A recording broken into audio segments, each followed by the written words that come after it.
नमस्कार, the people voice देख रहे हैं आप। अभी हम पटना में हैं और पटना में बता दें अभी की जो ख़ास बात है वो ये है कि अभी हमारे साथ सीमा समृद्धि जी हैं। वही सीमा समृद्धि जो देश के लिए एक नाज़ीर बनी, एक मिसाल हुई और उन्होंने ऐसे कई कीर्तिमान पेश किए। मैं अगर बात करूं निर्भया केस की, जो सर्वविदित है, सब कोई उसके बारे में जानता है, लेकिन ऐसे ऐसे कई कीर्तिमान वो रची हैं और लगातार सामाजिक क्षेत्रों में बनी रहती हैं। तो सबसे पहले तो स्वागत है आपका दी पीपल वॉइस में और स्वागत है आपका बिहार की धरती पे। जी धन्यवाद आपका इस फोरम पर मुझे आपने आने का मौका दिया, शुक्रिया जी। मैडम, हम आपसे ये जानना चाहते हैं सबसे पहले कि बिहार आके आपको कैसा लगा, क्या एक्सपीरियंस था आपका बिहार के साथ? देखिए बिहार में शायद तीसरी या चौथी बार आई हूँ, तीसरी बार आई हूँ। मेरा एक्सपीरियंस बहुत अच्छा है, बिहार के लोग बहुत अच्छे हैं और सबसे अच्छी बात जो है यहाँ पर मैंने देखा, चूँकि मैं बिहार आई हूँ लेकिन बिहार के लोगों से पहले से भी मैं इंटरेक्ट होती रही हूँ। दिल्ली में करीब बिहार के 2500 स्टूडेंट हैं जो मुखर्जी नगर एरिया है वहाँ पर रहते हैं। मैं भी आईएएस की तैयारी कर चुकी हूँ, तो उन सारे बच्चों से, यूथ से हमारा मिलना जुलना लगा रहा। हमने साथ में 2014 में यूपीएससी के खिलाफ आंदोलन किया, तो उन लोगों से मेरा एक्सपीरियंस है। तो मैंने एक चीज़ नोटिस की कि बिहार के लोग बहुत ही ज़्यादा मेहनती हैं और कुछ करना चाहते हैं, आगे बढ़ना चाहते हैं और ऐसा उन्होंने प्रूव भी किया है। क्योंकि अगर हम आज से 6-7 साल पहले का अगर देखें जो भी यूपीएससी का रिज़ल्ट, तो सबसे ज़्यादा बिहार के यूथ होते थे उसमें, और यूपी के भी सिविल सर्विसेज में बिहार के यूथ होते थे। और पूरे भारत में ही बिहार के पर्सन हर जगह हैं। केरल में मैं घूमने गई, वहाँ पर मैंने देखा हिल एरिया पर वर्क हो रहा था। वहाँ जब उन लोगों से बात की तो कहने लगे दीदी आप यूपी से हैं और मैं बिहार से हूँ। मैंने कहा देखा कि वो लोग मजदूर से लेकर के आईएएस ऑफिसर तक हर जगह बिहार के लोग हैं। तो मैं सैल्यूट करती हूँ कि मैं ऐसी धरती पर आई और महिला विकास मंच ने मुझे आमंत्रित किया यहाँ, और कल से मैं सभी लोगों से मिल ही रही हूँ जी। तो मेरा तो अच्छा एक्सपीरियंस है। आप बिहार आएँ और एक्सपीरियंस अच्छा ना हो, ये हो ही नहीं सकता। लेकिन चूँकि आप बिहार में हैं और बिहार की अगर हम बात करें और पूरे देश की अगर बात करें तो कोरोना की जो स्थिति है, और वैसे में चूँकि आप एक लॉयर हैं और राजनीति से और कानून का मतलब बहुत ज़्यादा संबंध है, तो ऐसे समय में क्या लगता है आपको कि जो कोरोना काल है, इस समय में जो तमाम पार्टियां हैं वो राजनीति को लेकर के तैयारी कर रही हैं, क्या ये उचित है? देखिए क्या है कि राजनीतिक पार्टियां तैयारी जो कर रही हैं, इलेक्शन है तो वो स्वाभाविक सी बात है कि उनके जो फॉलोअर्स हैं, उनके जो वोटर हैं, वो किसी न किसी माध्यम से उन तक पहुंचने की कोशिश करेंगे। किसी पार्टी के पास इतने संसाधन हैं कि वो एक वर्चुअल दुनिया के माध्यम से, जैसे आपने देखा अभी बीजेपी पार्टी ने हर जगह अपना स्क्रीन लगा करके मीटिंग्स की, राइट, वर्चुअल मीटिंग की। किसी पार्टी के पास वो उतनी कैपेसिटी नहीं है, तो वो कोशिश करेगी कि पीपल टू पीपल कनेक्ट हो। तो तैयारी को हम कहीं से भी उसको गलत नहीं मान सकते हैं, लेकिन जो एक डिस्टेंसिंग है सोशल, उसको बना के रखना बहुत आवश्यक है। क्योंकि सबसे प्रायोरिटी में पीपल की सुरक्षा होनी चाहिए उनका, कि अगर वो सेफ़ रहें तभी तो हमें वोट कर पाएंगे। तो इन चीज़ों का भी ध्यान रखना आवश्यक है। जो मुझे लग रहा है कि बिहार में मैं देख रही हूँ कि लोग इतना अवेयर हैं यहाँ पर और ऐसा कर भी रहे हैं। और पार्टियों के लेवल पे भी मैंने अगर देखा है तो बहुत ज़्यादा, आप सभी जानते हैं कि जब इलेक्शन आने वाले होते हैं और 4 महीने 5 महीने पहले तो आपका जो गांधी मैदान है वो भर जाता था। अभी तक शायद 15-20 रैली भी हो चुकी होती जगह जगह। तो वो सारी चीज़ें बिल्कुल भी नहीं हैं जो कि लोग नहीं कर रहे हैं, क्योंकि लोगों के अंदर एक डर है कोरोना जैसे बीमारी को लेकर के कि अगर फैलेगा तो पता नहीं लोग कितने लोगों को नुकसान पहुंचाएगा। तो ये एहतियात बरती जा रही है, अच्छा है। लेकिन जो जितना पॉसिबल है हर पार्टी कोशिश करेगी कि अपने वो कोर वोटर तक पहुँचे, उनको कन्वेंस करे। तो इसके लिए वो कुछ ना कुछ तो करेगी, जैसा कि पार्टियां कर रही हैं जी। अगर हम बात करें राजनीति को लेकर के, तो क्या लगता है बिहार में जो राजनीति की जो स्थिति रही है, बिहार के लोगों के पास क्या कोई तीसरा विकल्प नहीं है जो वो राजनीति में प्रेजेंट करें? आपको क्या लगता है बिहार में कोई तीसरा विकल्प होना चाहिए, नहीं होना चाहिए? देखिए मुझे लगता है कि बिहार में ही नहीं, पूरे भारत में एक विकल्प के रूप में, पॉलिटिकल पार्टी के विकल्प के रूप में आना चाहिए किसी को, तो वो है स्त्रियां।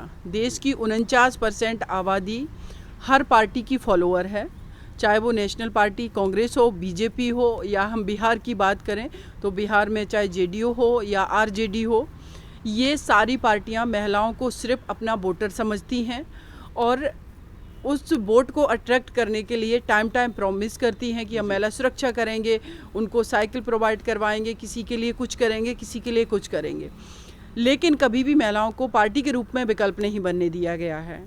तो एक यहाँ पर प्रिया पुष्पम चौधरी हैं जो वर्क कर रही हैं, लोगों ने बहुत सारी आलोचना भी की, उन्होंने अपने आप से डिक्लेयर कर लिया कि वो चीफ मिनिस्टर बनेंगी, हाँ सीएम कैंडिडेट, तो क्यों नहीं कोई कर सकता। ये काम हमारे समाज में जो पुरुष है वो तो सदियों से करता आ रहा है।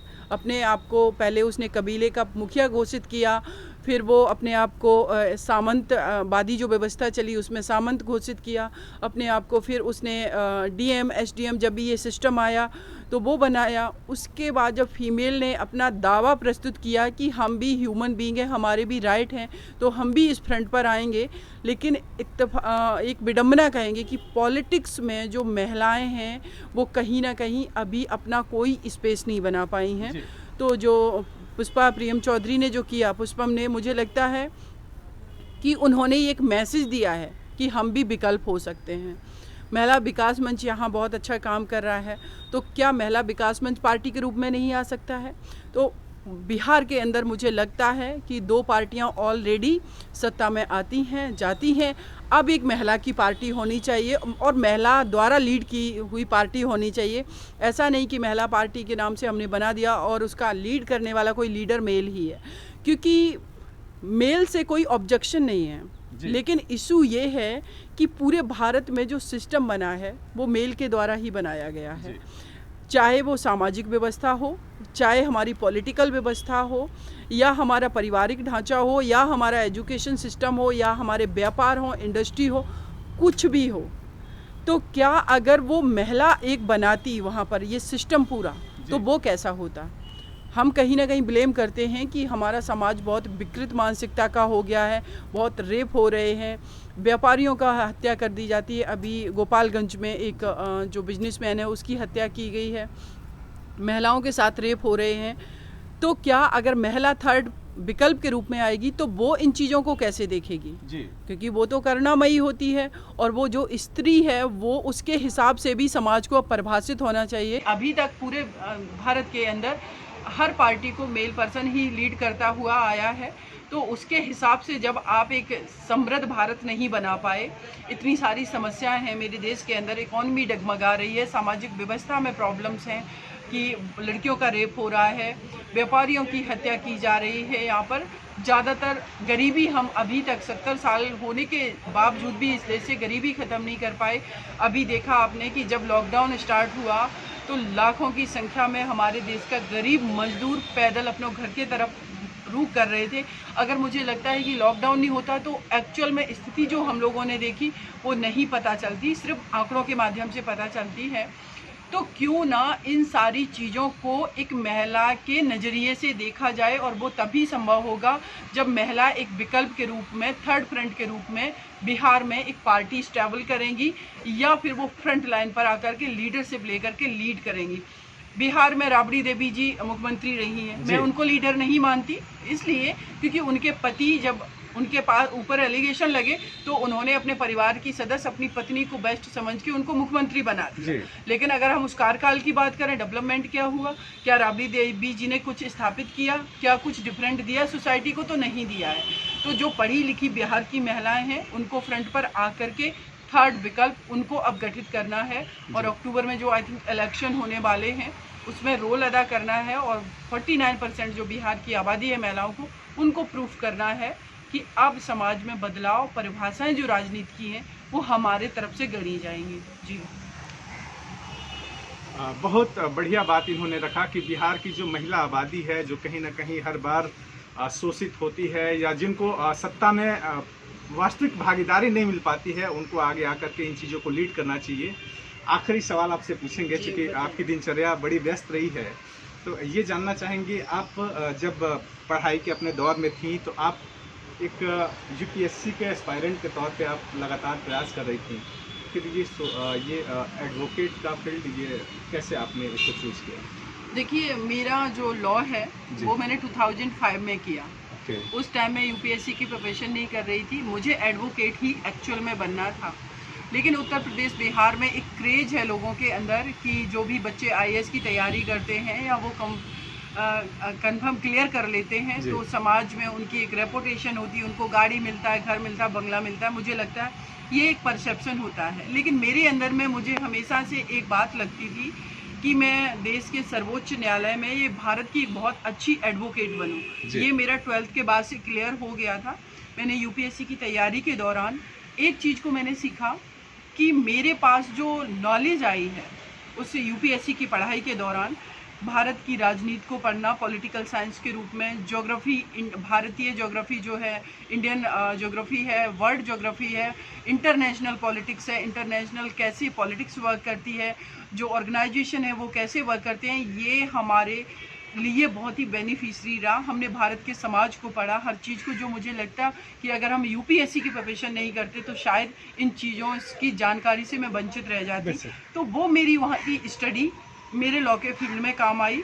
और आपको मैं कंफर्म कर दूं कि वकालत का एक ऐसा फील्ड है कि अगर आपके पास किसी भी नए तरीके का केसेस आएगा तो आप अगर 70 साल के भी हैं तब भी आपको उस चीज़ के बारे में जानकारी अर्जित करनी होगी, तभी आप अपने क्लाइंट का मुकदमा लड़ सकते हैं।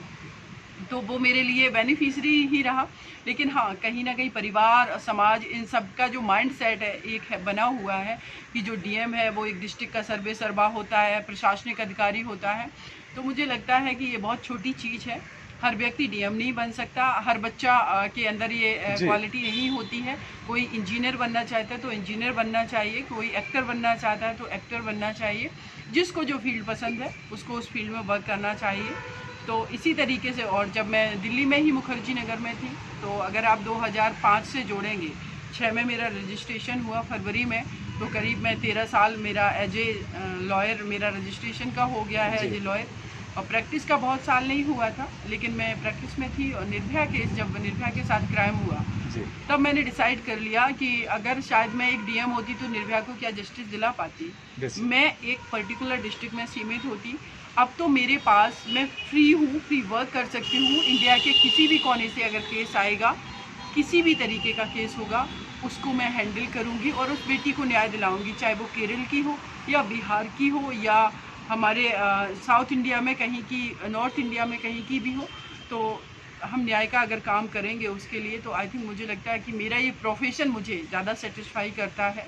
और इसके माध्यम से हम लोगों तक जुड़ रहे हैं और सोशल वर्क भी कर रहे हैं। अपना निर्भया समृद्धि ट्रस्ट बनाया है, उसके माध्यम से लोगों की हेल्प करेंगे। तो मुझे लगता है कि मेरे लिए डीएम बनना बहुत छोटी चीज़ होती।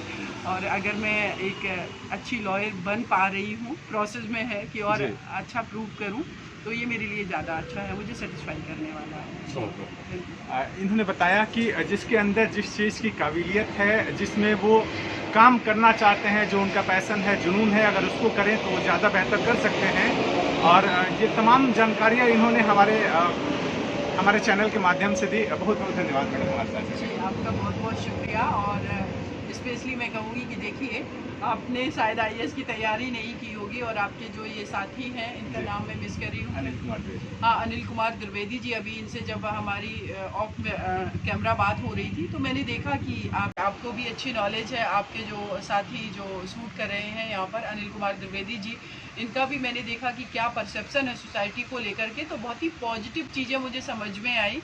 तो ये जो पॉसिबिलिटी हमारे यूथ में है, तो मुझे लगता है कि ये एटलीस्ट महिलाओं का सपोर्ट करके अगर अच्छा वर्क करना चाह रही हैं, वो जो भी महिला संगठन यहाँ काम कर रहे हैं, और थर्ड फ्रंट के रूप में जो महिलाएं आएंगी, तो आप लोग उनके आइडियोलॉग बन सकते हैं, उनके सपोर्टर बन सकते हैं, उनके लिए काम कर सकते हैं। तो आप लोगों से बहुत उम्मीद है। और अगेन मैं कहूँगी कि धन्यवाद मेरे बिहार के सभी साथियों का, बिहार वासियों का, कि आप लोगों ने मुझे इतना प्यार सम्मान दिया। शुक्रिया। मैडम, सीमा समृद्धि आई हुई थी बिहार में और उनका कहना है कि वो बीना मानवी जी के मंच के तरफ से, महिला विकास मंच के तरफ से बुलावे पे आई हैं। तो क्या मकसद था उनको बुलाने का? देखिए, काफ़ी दिनों से बातें हो रही थी कि निर्भया केस के बाद कोई तो इंडिया में ऐसी महिला सशक्तिकरण पे बात करें, जी। लेकिन बहुत दिन देखने के बाद इच्छा हो रही थी कि बहुत बड़ी जीत उनको मिली है तो सम्मानित का प्लान बन रहा था, लेकिन लॉकडाउन वगैरह की वजह से डिले होते चला गया कुछ ना कुछ कारणों से। बीच में जैसे ही लॉकडाउन खत्म हुआ तो मुझे लगा कि नहीं, काम तो बहुत बड़ा किया महिलाओं के सम्मान में निर्भया केस में, तो उन्हें सम्मानित करने के लिए बिहार में बुलाया गया है। और चूंकि महिला विकास मंच बिहार में लगातार महिला उत्पीड़न पे काम कर रही है, तो कुछ केसेस में हमने देखा कि हम एक मुकाम पे जाके फेल हो जा रहे थे जी।